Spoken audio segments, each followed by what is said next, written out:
नमस्कार दोस्तों, आप देख रहे हैं सिनेमा हॉल और मैं अजय ब्रह्मात्मस। आज मैं ओटीटी की बात करूंगा एक ख़ास संदर्भ में।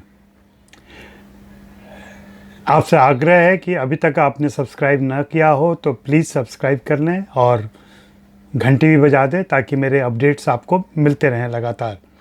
इधर आपका उत्साह बढ़ा है और आप लोग लगातार देख रहे हैं मुझे, यह बहुत अच्छी बात है।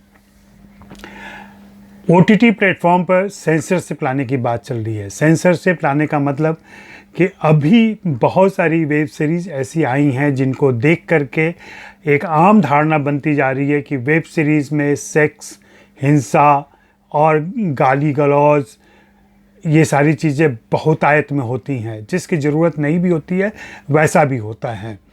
इसलिए ज़रूरी है कि इन पर पाबंदी लगा दी जाए, इन पर सेंसरशिप लगा दी जाए, इन पर कोई नियमन किया जाए ताकि इस तरीके से उच्छृंखलता वहाँ न दिखाई पड़े, इस तरीके की अभिव्यक्ति की आज़ादी के नाम पर चल रही चीज़ें वहाँ न चल पाएँ।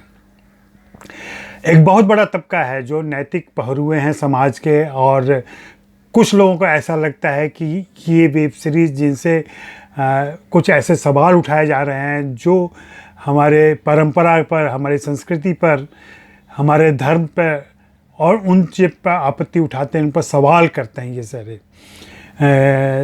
तो ऐसे सवालों से बचने के लिए बेहतर है कि शुरू में ही इनकी नैरेटिव मोड़ दी जाए। कहने का मतलब इन्हें नाथ दिया जाए। तात्पर्य यह कि इन पर इस प्रकार से चौकस पाबंदी लगा दी जाए कि ये कुछ भी कहने या बोलने के पहले एक सेंसरशिप से गुजरें और वहाँ इन्हें अनुमति ना मिले तो ये ना आ पाएँ। यह एक तरीके की ऐसी मानसिकता है जो आज़ादी के 72 सालों के बाद भी भारत में चल रही है, और हम सभी उस नैतिक दबाव में, उस नैतिक मर्यादा में जीते हैं और हमें ये बात अच्छी लगती है। हमें अच्छा लगता है कि इस पर पाबंदी लगा देनी चाहिए। हम उससे सहमत हो जाते हैं, हम उससे राज़ी हो जाते हैं। सच्चाई ये है कि वेब सीरीज़ ने अभी घुटनों के बल चलना शुरू किया है, भारत में खास करके। ओटीटी प्लेटफॉर्म अभी आए हैं, अभी इन्होंने ढंग से अंगड़ाई भी नहीं ली है और अभी से उनको एक कटघरे में लाने की कोशिश, एक शिकंजे में लाने की कोशिश शुरू हो गई है। यूँ समझ लें कि बच्चा अभी घुटनों के बल चल रहा है, तभी आप उसको ट्रैफिक रूल समझाने की कोशिश कर रहे हैं। कुछ भी सेंसर के तौर पे फिल्म हो, नाटक हो, साहित्य हो, अभिव्यक्ति का कोई भी माध्यम है, वहाँ पे सेंसरशिप किसी भी सभ्य विकसित समाज में वाजिब नहीं माना जाता। लेकिन जब समाज अर्ध शिक्षित हो, समाज कई स्तरों पर, कई समुदायों और सांप्रदायिक मान्यताओं से गुजर रहा हो, वैसे में कई बार ज़रूर हो जाता है कि इस तरीके के अभिव्यक्ति पर थोड़ी सी पाबंदी सी लगे या थोड़ा एक शिकंजा सा हो। यह बात सोचने में अच्छी लगती है, लेकिन जब यह कागज़ पर उतरती है और जब इस पर लागू होने लगता है तो हमने पिछले दिनों देखा, जब सेंसर बोर्ड के अध्यक्ष पहलाज निहलानी थे तो किस ढंग की चीज़ें होने लगी थी। अगर कोई कम समझदार व्यक्ति ऐसी ऊंची कुर्सियों पर बैठ जाता है तो फिर वो अपनी रुचि, अपनी परवरिश, अपनी समझ के हिसाब से पाबंदियां लगाता है, क्योंकि उस रूल बुक में ऐसे कई सारे लूप होल्स होते हैं जिनसे वह इतना सख्त कदम उठा सकता है।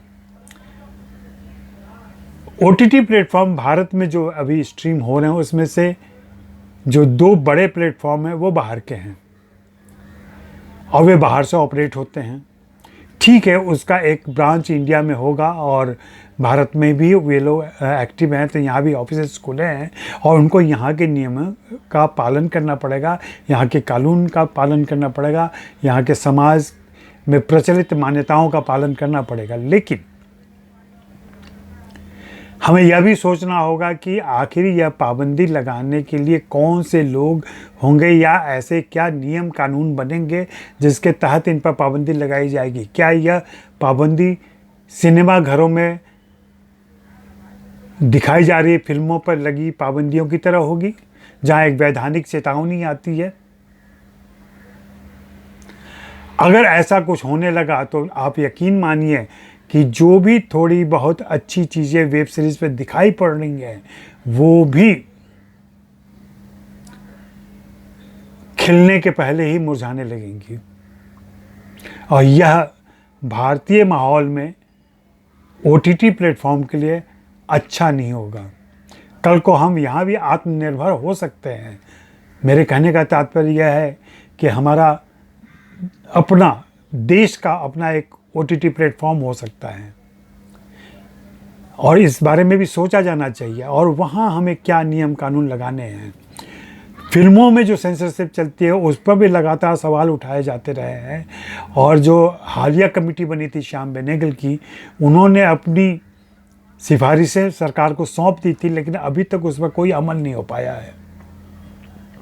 सेल्फ सेंसरशिप की बात कही जाती है। सेल्फ सेंसरशिप होनी चाहिए जहाँ पे मेकर्स, वेब सीरीज़ बनाने वाले हों, लेखक हों, निर्माता हों, निर्देशक हों, ये तय करें कि उन्हें क्या दिखाना है और किस हद तक दिखाना है। हाँ, कुछ अपवाद स्वरूप कुछ निर्माताओं ने, कुछ लेखकों, निर्देशकों ने इस छूट का फ़ायदा उठाया है, और कुछ अनर्गल, कुछ अतिरिक्त, कुछ ज़्यादा अश्लील, भोंडी और गालियों से भरी हुई सीरीज़ दिखाई है। लेकिन इसका मतलब ये नहीं हुआ कि आप सब पर पाबंदी लगा दें। भारत सरकार ने, जब यह मामला उठा, सुप्रीम कोर्ट में गया, तो भारत सरकार ने स्पष्ट कहा था कि हमारे अधिकार में यह नहीं है। जाहिर सी बात है, केंद्र सरकार से अभी कोई ऐसा नियम नहीं बना है जिससे उन्हें यह अधिकार मिले। ऐसी हालत में अभी की स्थिति में तो तुरंत कोई संभव नहीं है, क्योंकि जब तक हम कोविड-19 के संकट से बाहर नहीं आते हैं तब तक किसी और दूसरे प्रासंगिक मुद्दे पर भी नहीं सोच सकते। लेकिन अगर इससे निकले और लॉकडाउन के बाद स्थितियां बदलेंगी और चीज़ें नियमित होंगी तो हो सकता है इस पर फिर से विचार हो।